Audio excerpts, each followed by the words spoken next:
the arcade. Most people's lives are lived playing out a game,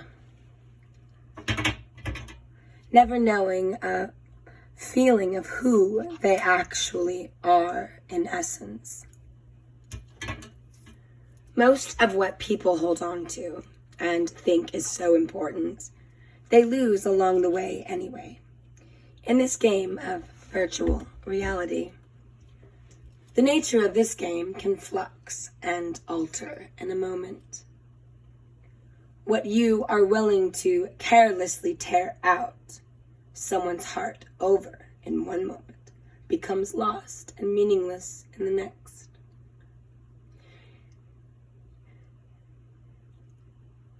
It can be the sound of a child crying, an accident killing someone close to you, or a friend dying in the battlefield in your arms while you sit there holding their guts in place waiting for help you know is never coming. Life can be a hurricane, or it can be a quiet mountain meadow. It can be the lightning storm, or it can be the perfumed breeze that moves through the flowers of spring. We spend far too much time not thinking, but reacting to everything around us and not caring about the consequences of our actions and thoughts. Words can scar and even kill. They can wound a heart for what can seem like forever. And your heart can only be mended so many times. Then the process begins whereby we automatically rebuild a new personal matrix. We too often play with each other's feelings, never truly realizing how gentle the human heart actually is. Sometimes I think the whole world is suffering from post-traumatic stress. For so many people, it has been too much pain for too long, and it's been too hard. Think wisely, my friend, before you steal or trample on someone's dreams. Think very carefully. The consequences are severe.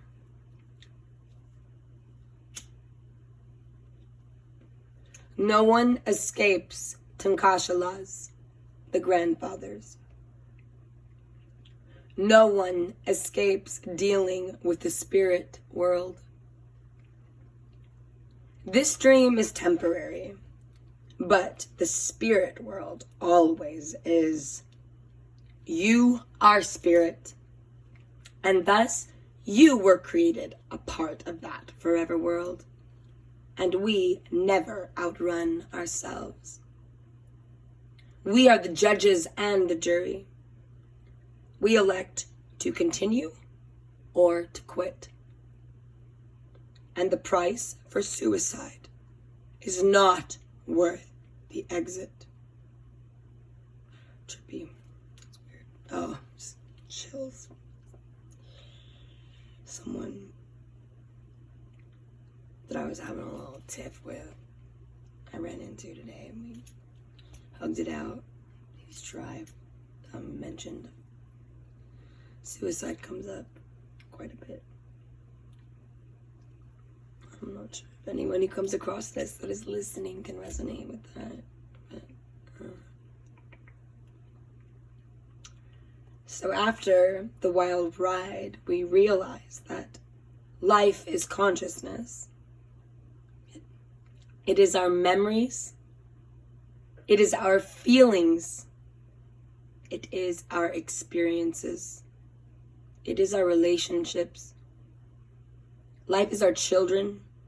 It is those quiet moments we spend in someone's embrace. It is the feeling of a kiss and the smell of her hair. It is about how we dealt with the things along the journey. We are responsible for the outcome, not the conditions of the game. The game is a dream, and we have the ability to change the dream if we choose, to wake up and take responsibility. At the end of the dream, we all turn the robe into the dry cleaners for the next in line, and we take the journey. You can become the dream master if you choose. It's a choice. There's always a choice. Yes, I chose spirit. I was released from the web of repetitive cycles. Ghost Wolf. Which pathway do you choose? It is no different on either side of the fence. On one side, you are numb and never taste the passion of life, and therefore will not come to know the truth. Go let my dog inside.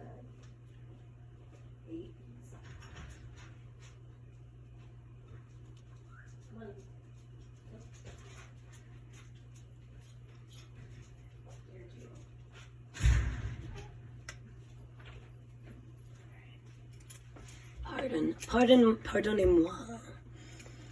If I continue. On the other side, it's rougher. You get some bruises, but you learn the game and you get out of the matrix, and you are free to become your own dreams.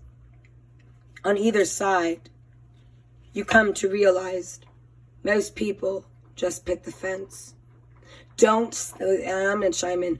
Don't pick the fence. Don't pick the fence. It's don't pick the fence. Don't be in the middle. On the fence is, that's just choose something. Choose spirit. The fence is sad. Make choices.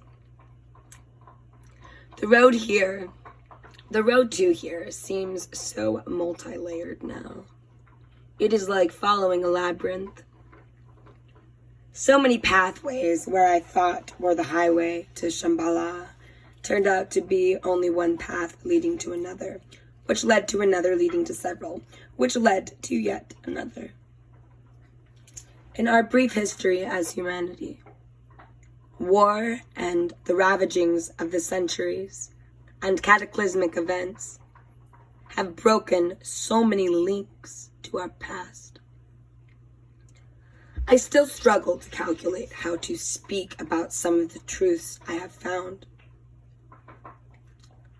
I find things about which we as humanity are in denial. We are a race lost in our own amnesia, yet the instinct for survival is strong, and we seem to know, even against the odds, that unless we find our roots, we cannot go forward. We need to know what we are and why we are before we take the next step, the ultimate hollow leap. I have spent many years now with my Native American friends, teachers, and families. It has been a long road from Wounded Knee to here.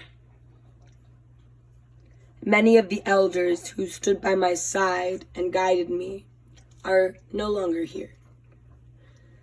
They have chosen to take the long journey rather than be here in these times. Others I know were once treated like deities, are forgotten and cast to the side. Some are paraded by the past, by the media, for people's amusement. They have lost the fire of the life force. Perhaps they stayed too long at the fair, victims of their own media hype. They could not have comprehended at the outset the coldness of this modern world.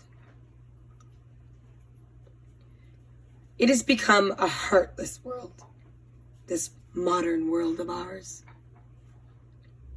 A world where people have little compassion for themselves, let alone anyone or anything around them. We no longer realize the sacredness of the fish, vegetable, fowl, or beast. And because of this, they cannot see the connectedness of all things. We see, rather, the separateness of all things. We live in a world where people are unconnected to Source. And as a result, our dreams are dying.